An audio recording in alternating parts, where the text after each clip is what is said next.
Alright guys, I'm working on the recirculating shower and I've had to change a few things. So I had a 19mm hose coming up from the water or the shower tank up to the pump, and what was happening, there was not enough suction, so the pipe was too big for it to suck up into the pump.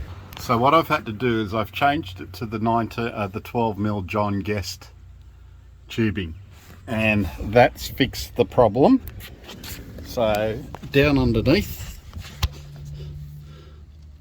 it goes from the hose straight into a John Guest connection and then straight up.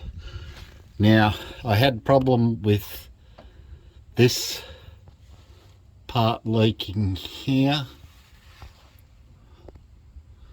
Oh great, I've got another leak. Okay, so I had problem with this part leaking because when I took it off it wasn't glued on properly, so I had to re-glue it, and it seems to have fixed the problem. There's no leaks there now, which is good, but we have got a leak from the hose coming to fill the pipe. I've got to tighten up this part here. It's loose and it's just leaking down through there, so that's not a problem. I can fix that. I've just noticed another leak, and this has only happened since I've dropped the tank to fix it. Where I've got the sensor, it's leaking out the sensor, so I'm going to have to fix that up now as well, which is just another problem to fix. So yes, that's a leak there that I've got to fix. Now we had another fix. Had two leaks, I'll show you them in a minute, but we've got one leak here right coming out through the hot water tank, which I've got to fix, which I'm going to pull apart and then retape that and retighten it, so that should fix that. Other than that, going through here, there was a leak here but that's stopped, so I've just tightened everything up there. I don't know how that would have been leaking because it connects up here. So anyway, but leaks, the two main leaks I'm worried about were the ones inside the wall, because once I've closed it off I can't get to those two connections. All the other connections I can get to besides those two. Okay, this is where the first leak was, right there, which I fixed. This is the second leak. What I've done is I've taken it out and put some plumber's tape. There wasn't enough on there. Now we've tested it again and there's a tiny leak somewhere in here, so obviously I need to put some more tape on this. This is the one, there's 1, 2, 3, 4 connections, and these are the ones once the wall's up I can't get to, and so I've got to make sure these are sealed and not leaking, because once it's up, otherwise I have to rip the whole wall out and that's going to be a nightmare. So I'm taking my time. I'm going to redo this one, going to test it, I'm going to leave it overnight, and we're going to come back out and test it in the morning and see. If I'm sure that there's no leaks, then I can start sealing off the shower. Good morning all. Well, I want to get this shower all done. We've checked all the connections now. There was some leaks, we've fixed the leaks up. The main problem that I've got is this section here. These are really the only 3 spots that I can't get to if I put the sheeting up.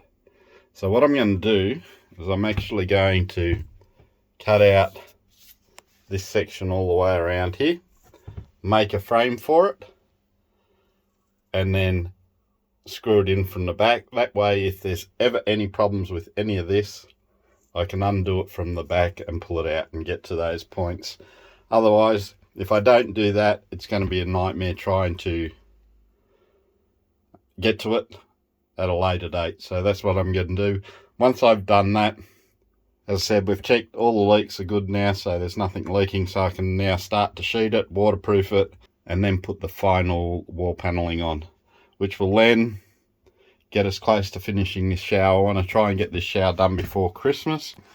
I've also got to work out how I'm going to do the shower tray, because it's not a standard fitting, so I've got some sheet metal that I'm going to put down, and then I'm going to put a non-slip surface on top of that. So I'll show you that when I get to it anyways. But today I want to get this cut out, framed and put in, and then even maybe get some sheets on. So we'll see how we go.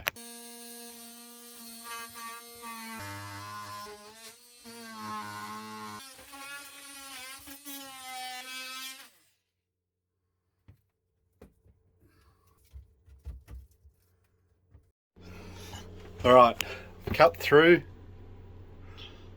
where I need to. I'm going to sand off all the edges now and make a frame for around here. I missed all except one pipe, unfortunately. I got it just there. I haven't gone through it, but I don't have to cut it off. But there's spare pipe anyway, so I'll just nick it off there and push it in, and that will be fine. So let's sand it off and create the frame for it. Then I can put it back in and start shooting. Alright guys, I've cut this piece out and made a frame for it and secured the frame, and also just a bit so it can't move back here. But I've screwed it in from behind into the frame here, so if I ever need to get into the back, I can unscrew it from the other side, and this will push out the other way. So that way, if there's any leaks down here, I can check them, and I can also fix them if there is. So that's what I've done there.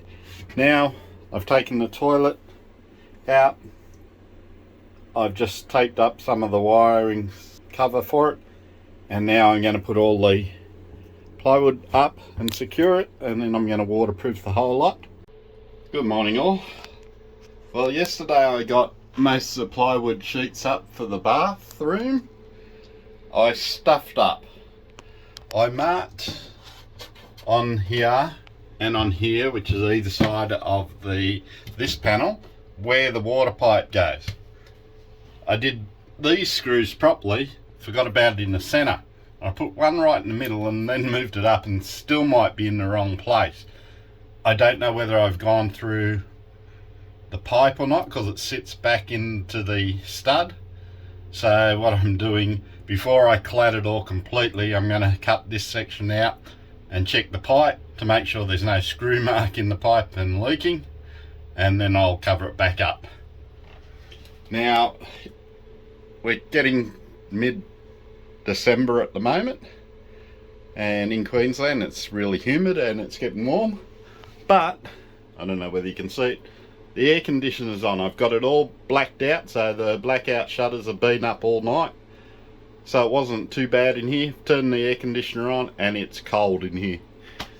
It is lovely. You go outside and it's stinking hot. So the air conditioning is working well. Alright, that's what's coming out. We've got the air conditioner going full bore at the moment, and that's how much it's bringing in. A couple of minutes ago it was the opposite way around, and this was down to about 700 and this was up to 1100. So here you go, you can start to see it now changing. That's better. So you can start to see it changing. Before this was down around 700 and this was 1100, so it was actually bringing in more than it was using. So it's going well, the setup. I had it going all day yesterday and it only got down to 88%, so because it was actually bringing in more during the day than what it was till I turned it off, and then it started to use a bit. And I also was using vacuum cleaner, hair dryer and stuff like that. So as you can see now, it's bringing, was bringing in more, but it's cloudy outside, so the sun's going in and out, but it's working beautifully. And if we ever have hot days in the bus, we can close everything up, put the air conditioner on, and this is at 18 degrees at the moment. It can go down to 16, so I could probably put it up to 20 degrees and it'll still be all right in here. So the air conditioner and our power system, which I've got to do a video on, I haven't as yet because I'm still waiting on the electrician to finish off the last little bit, and once that's done and I get into my brain how it actually works, then I'll put the video out for you. But so far everything is working brilliantly. Alright, so I've cut it open And as you can see, this bottom screw was right where the blue water, or the one of the cold water, I've moved it across, and there's no point where it's been broken, so we're all good. The other one was above the other pipe. So now I'm going to just put some backing around here and screw it in above and below the pipes. Then I'll glue it, and then I'll screw it as well. So I'll just put it all back together, and then this will be waterproofed over completely, and then the aluminium paneling will go in front of that as well, so we'll be okay. Alright guys, thanks for watching this video. We do appreciate you taking the time out to watch them. Carolyn and I would like to wish you and your family a very happy Christmas, and we hope that you have a great time with family and friends. Make sure to have a safe Christmas as well, and a very happy new year as well. So hopefully I'll get a video out this coming week, but it all depends. We're going to be pretty busy this week, so we'll see how we go anyway. Once again guys, if you like the video, don't forget to hit the like button, and don't forget to hit the subscribe button if you like our channel. Otherwise guys, we will catch you, well, next video, whenever that will be. I'm not sure, but I'll try and get one out for you this week. So anyway guys, take care, and we'll see you next video. Bye now.